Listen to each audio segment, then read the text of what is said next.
ನಮಸ್ಕಾರ ಆತ್ಮೀಯರೇ, ಹೇಗಿದ್ದೀರಾ? ಇವತ್ತು ನಾನು ಅಡುಗೆಯ ಮನೆಯಲ್ಲಿ ನಾವು ಯಾವ ತಪ್ಪುಗಳನ್ನು ಮಾಡಬಾರ್ದು, ಯಾವ ತಪ್ಪುಗಳನ್ನು ಮಾಡೋದ್ರಿಂದ ನಮ್ಮ ಅಡುಗೆ ಮನೆಗೆ ತೊಂದರೆ ಆಗುತ್ತೆ ಅನ್ನೋದ್ರ ಬಗ್ಗೆ ಒಂದಿಷ್ಟು ಮಾಹಿತಿಯನ್ನು ಕೊಡ್ತಾ ಇದ್ದೇನೆ. ಅಡುಗೆ ಮನೆ ಒಂದು ಮನೆಯ ಮುಖ್ಯ ಭಾಗವಾಗಿದೆ. ಅಡುಗೆ ಕೋಣೆ ಎಂಬುದು ಕೇವಲ ಅಡುಗೆ ಮಾಡುವ ಸ್ಥಳ ಮಾತ್ರವಲ್ಲ, ಇದು ಒಂದು ಮನೆಯ ಸಮೃದ್ಧಿ ಮತ್ತು ಸಂತೋಷದ ಸಂಕೇತವಾಗಿದೆ. ಶಾಸ್ತ್ರದ ಪ್ರಕಾರ ಅಡುಗೆ ಮನೆಯಲ್ಲಿ ಕೆಲವೊಂದು ತಪ್ಪುಗಳನ್ನು ಮಾಡೋದರಿಂದ ಋಣಾತ್ಮಕ ಶಕ್ತಿ ಮನೆಗೆ ನುಗ್ಗಿ ಹಣದ ನಷ್ಟವನ್ನು ಎದುರಿಸುವಂತೆ ಮಾಡುತ್ತೆ. ಶಾಸ್ತ್ರದ ಪ್ರಕಾರ ಅಡುಗೆ ಮನೆಯ ಸರಿಯಾದ ವ್ಯವಸ್ಥೆ ಮತ್ತು ಅದರ ಸತ್ಯಗಳನ್ನು ಅನುಸರಿಸುವುದು ಮನೆಯಲ್ಲಿ ಶಾಂತಿ, ಸಮೃದ್ಧಿ ಮತ್ತು ಆರೋಗ್ಯವನ್ನು ಸುಧಾರಿಸುತ್ತೆ. ನೀವು ಅಡುಗೆ ಕೋಣೆಯಲ್ಲಿ ಈ ತಪ್ಪುಗಳನ್ನು ಮಾಡಿದರೆ ಜೀವನದಲ್ಲಿ ಬಡತನವನ್ನು ಎದುರಿಸಬೇಕಾಗತ್ತೆ.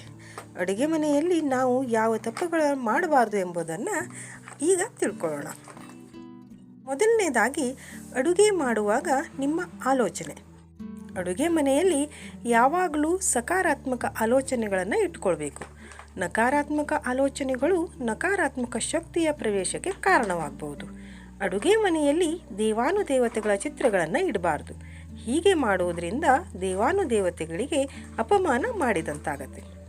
ಎರಡನೇದಾಗಿ, ಸಿಂಕ್ ಮತ್ತು ಸ್ಟವ್ ಎದುರು ಬದ್ರು. ಅಡುಗೆ ಮನೆಯಲ್ಲಿ ಸಿಂಕ್ ಮತ್ತು ಸ್ಟವನ್ನು ಎಂದಿಗೂ ಪರಸ್ಪರ ಎದುರಾಗಿ ಇಡಬಾರ್ದು. ಹೀಗೆ ಮಾಡುವುದರಿಂದ ಋಣಾತ್ಮಕ ಶಕ್ತಿಯು ಮನೆಗೆ ಪ್ರವೇಶಿಸುತ್ತೆ. ಇದು ಹಣದ ನಷ್ಟಕ್ಕೆ ಕಾರಣವಾಗಬಹುದು. ಅಡುಗೆ ಮಾಡುವ ಸಿಂಕ್ ಮತ್ತು ಸ್ಟವ್ ಅಕ್ಕಪಕ್ಕದಲ್ಲಿ ಇರಬಹುದು, ಆದರೆ ಒಂದಕ್ಕೊಂದು ಎದುರು ಬದರಾಗಿರಬಾರ್ದು. ಮೂರನೇದಾಗಿ, ಅಡುಗೆ ಮನೆಯ ದಿಕ್ಕು. ವಾಸ್ತುಶಾಸ್ತ್ರದ ಪ್ರಕಾರ ಅಡುಗೆ ಮನೆಯು ಯಾವಾಗಲೂ ಮನೆಯ ಆಗ್ನೇಯ ಮೂಲೆಯಲ್ಲಿರಬೇಕು. ಅಡುಗೆ ಮನೆಯು ತಪ್ಪಾದ ಸ್ಥಳದಲ್ಲಿದ್ದರೆ ಅದು ನಕಾರಾತ್ಮಕ ಶಕ್ತಿ ಮನೆಗೆ ಪ್ರವೇಶಿಸಲು ಕಾರಣವಾಗಬಹುದು. ಅಡುಗೆ ಮನೆಯನ್ನು ನಿರ್ಮಿಸುವಾಗ ವಾಸ್ತುವಿನ ಪ್ರಕಾರ ಸರಿಯಾದ ದಿಕ್ಕುಗಳನ್ನು ನೋಡಿಕೊಂಡು ಕಟ್ಟಬೇಕು. ನಾಲ್ಕನೇದಾಗಿ, ಒಡೆದ ವಸ್ತುಗಳು. ಒಡೆದ ವಸ್ತುಗಳನ್ನು ಅಡುಗೆ ಮನೆಯಲ್ಲಿ ಇಡಬಾರ್ದು. ಮುರಿದ ವಸ್ತುಗಳು ನಕಾರಾತ್ಮಕ ಶಕ್ತಿಯನ್ನು ಸಂಕೇತಿಸುತ್ತೆ. ಇದು ಒಡೆದ ಅಥವಾ ಮುರಿದ ಪಾತ್ರೆಗಳು ಅಥವಾ ಅಡುಗೆಗೆ ಬಳಸುವ ಪಾತ್ರೆಗಳು ಕೂಡ ಆಗಿರಬಹುದು. ಮುರಿದ ಪಾತ್ರೆಯಲ್ಲಿ ಅಡುಗೆಯನ್ನು ಮಾಡುವುದು ಎಂದರೆ ಅದು ನಿಮ್ಮ ಬಡತನದತ್ತ ಕರೆದುಕೊಂಡು ಹೋಗುತ್ತದೆ ಎಂಬುದಾಗಿದೆ. ಐದನೇದಾಗಿ, ಒಲೆಯನ್ನು ಇಡುವ ಸ್ಥಳ. ಸ್ಟವ್ ಅನ್ನು ಅಥವಾ ಅಡುಗೆ ಮಾಡಲು ಬಳಸುವ ಒಲೆಯನ್ನು ಅಡುಗೆ ಮನೆಯಲ್ಲಿ ಮನೆಯ ತಲೆಯ ಹಿಂಭಾಗಕ್ಕೆ ಬಾರದ ರೀತಿಯಲ್ಲಿ ಇಡಬೇಕು. ಒಲೆಯ ಸ್ಥಳವು ತಪ್ಪಾಗಿದ್ದರೆ ಅದು ಮನೆಯಲ್ಲಿ ಹಣದ ನಷ್ಟವನ್ನು ಉಂಟು ಮಾಡಬಹುದು. ಆರನೇದಾಗಿ, ಅಡುಗೆ ಮನೆಯಲ್ಲಿ ಡಸ್ಟ್ಬಿನ್ ಅಥವಾ ಕೊಳಕು. ಅಡುಗೆ ಮನೆಯನ್ನು ಯಾವಾಗಲೂ ಸ್ವಚ್ಛವಾಗಿಟ್ಕೊಳ್ಬೇಕು. ಕೊಳಕು ನಕಾರಾತ್ಮಕ ಶಕ್ತಿಯನ್ನು ಪ್ರವೇಶಿಸಲು ಅನುವು ಮಾಡಿಕೊಡುತ್ತೆ.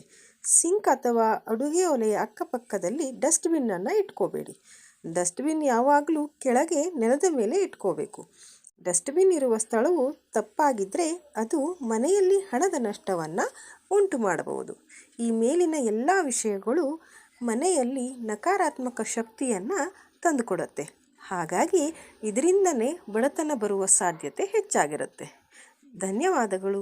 ಈ ಮಾಹಿತಿ ನಿಮಗೆ ಇಷ್ಟ ಆಯಿತು ಅಂದರೆ ಈ ವಿಡಿಯೋವನ್ನು ಲೈಕ್ ಮಾಡಿ, ಶೇರ್ ಮಾಡಿ, ಕಮೆಂಟ್ ಮಾಡಿ, ಹಾಗೆ ಈ ಚಾನೆಲ್ ಕೂಡ ಸಬ್ಸ್ಕ್ರೈಬ್ ಮಾಡಿ.